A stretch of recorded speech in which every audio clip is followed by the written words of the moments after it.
I don't know about in a general sense, but for me, I think it's just feeling my best. You know, when I feel my best, I feel beautiful. And sometimes it's... What constitutes your best? It's a feeling. It's something... Like, is it something particular that you're doing? Is it something you're wearing? Is it, you know, something you're giving to someone? Is it, I mean, what is it? I think it really starts on the inside. I think anything could happen. I could, you know, accomplish something in life that just makes me feel so great about myself.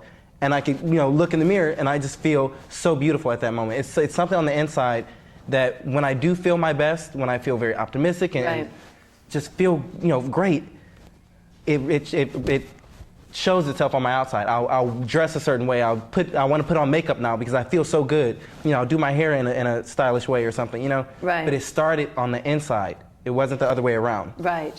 Why is it, do you think, that people associate, like, with what they're wearing with how they feel?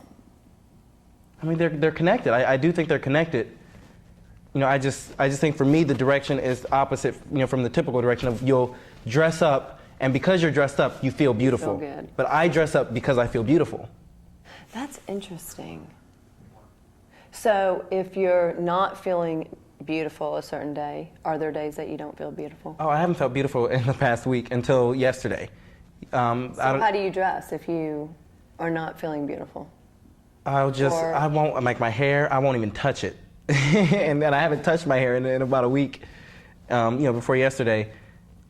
Just wearing, I'll wear the same outfit. And even someone that I live with, I live in a shelter, you know, one of my co-residents said, you know, what's wrong with you? You look like a bum. Well, so how does that portray to others if you're not feeling beautiful? Like, how are you different personality-wise, or? No, personality, You're the same personality-wise if you're not feeling beautiful than if you are feeling beautiful. It's a more natural state for me. I mean, if you're not beautiful or if you are beautiful? When I don't want to say not, okay, when I don't feel beautiful, it's not that I feel ugly. Right. I feel natural. There's a big difference between not feeling beautiful and being ugly. Right. I feel very in a natural, you know, like when I wake up in the morning, you know, I may not feel beautiful, and sometimes I do wake up feeling beautiful, but if I wake up on a day where I don't necessarily feel beautiful, I just feel content, I'm very natural, and that's why I wear the same thing. I won't touch my hair, and it's not, I don't care what other people are thinking or saying or, you know, calling me a bum. So it's not a bad thing to not necessarily feel beautiful for me. Right. Because it doesn't, I never go that far down. I think that's an important point, because I think a lot of people may think, okay, so great, I don't feel beautiful today, so what does that mean? I'm ugly? Exactly. Does that mean that I feel ugly? And, you know, but like I said, there's a big difference between not feeling basically at your best, yes, as opposed to being at your worst. There's a big, long gap in between there, and that's kind of what beautiful and ugly is. They're both extreme cases, so you don't have to be all the way at one end or the other. Amen. So if you're not feeling beautiful one day, you're just kind of natural in your normal state, what do you do to get to the beautiful aspect, or get to your best? It depends. I may not even do anything. Like I said, for this past week, I haven't done anything because I haven't felt the need to. But I can't even remember. But whatever happened yesterday, that just, and sometimes it's out of my control. It's just I'm in this great, fantastic, you know, mood, and I don't know where it comes from. But all of a sudden now I want to dress up. Right. And that's what happened yesterday. I haven't worn makeup in a while, and I just felt like I was at Mardi Gras or something, you know, like it was a big celebration. So I wanted to do the eyes, and I did them in a way that I haven't done them in weeks, you know. That's so fun. And it was just something. That's so fun. Yeah. You know, I mean, that's neat. So whenever you encounter other people, is there something specific that you think constitutes beauty for other people, not necessarily for yourself? Or what's the difference between beauty for yourself and like how you perceive other people? Okay. Very Do you know what I mean? Yeah, I think I'm like, how do I perceive beauty in others? Yeah. Oh, that's a really good question, and I can say that I'm almost never critiquing and judging people. That's just something I try to stay away from. But there are moments where someone will jump out at me, and I think it's really what's on the inside, like how they feel about themselves is how I view them. Like, for example, this girl a few weeks ago walked past, and she was very, very voluptuous, very, very round, you know, to the point where others might be like, oh, that girl needs to go on a diet. You know, big legs, big hips. And I was just like, she is so beautiful. I said, her body, you know, I saw her walking from behind. I was like, she has the most beautiful body I've ever seen. She was walking, she had all this confidence, and she didn't care how much she weighed. She embraced her curves and flaunted them and strutted them. That stood out to me as beautiful. And I think that's beautiful. I think confidence is very beautiful.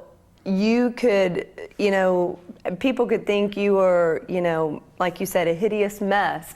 But if you have the confidence and you're walking knowing that you look good and there's a big difference between being confident and arrogant. And a lot of people just throw it on the same and lump it up, and it's not. I mean, you can have self-confidence and be sure of who you are and not be arrogant. What would you say the line is? Oh, that's a good question. Yeah, that's a good, I think it's a very fine line, but to actually define what it is, I don't know, because like what you said back to that club manager, yeah, I look good.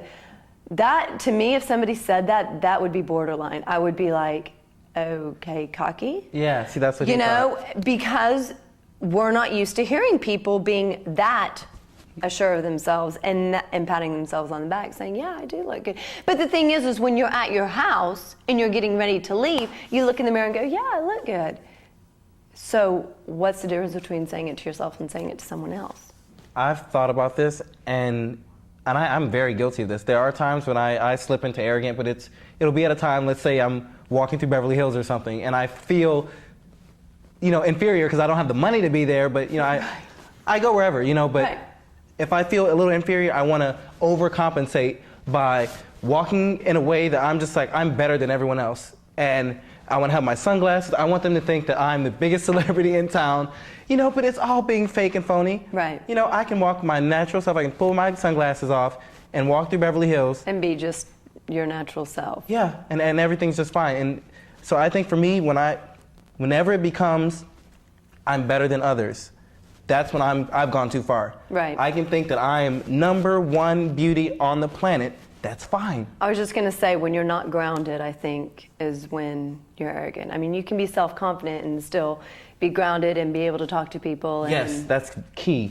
That is key. And actually be able to talk to the people on their level and not where you are condescending or being, I'm the beautiful one. Yeah. No. Or just saying, you know, just in your tone of voice, or, you know, being demanding or whatever. But I think women get it a lot. If you're self-assured and confident, women get, okay, the B word or whatever, because they don't, a lot of people portray them as being that way, as being arrogant because they're so self-assured. Right. But whereas men don't get that so much. Yeah. Well, I hear a lot of women say that they like a confident man, but they don't like an arrogant man. But like you say, it's a fine line between them. So what do you think, whenever you see someone who's beautiful or whatever, do you go up and ever say anything to someone else? Do you ever say, you know, because I'll give you a story. I was in this restaurant once and I saw this lady, and she wasn't stunningly beautiful, but, you know, I was talking with her, and it sounds really weird, but I was just talking with her, and she was pregnant, and I said, you are really beautiful. And you wouldn't look at her and go, oh my gosh. Right. But it was just something about her, and she said, oh, thank you. And then I felt really uncomfortable. I was like, you know, I mean that in the most platonic kind of way. Because she was with her husband, and then I felt really awkward, and I was like, you know, I'm not, you know, I just felt like giving someone a compliment, you know, because especially women, they're so consumed by compliments and what other people think. And I came to the point recently, a few years ago, that if I feel like giving someone a compliment, I don't hold back. Because a lot of women say, oh, to their friends, oh, I like her skirt, or I like her eyes, or something, but they don't ever say it to the woman who's doing it.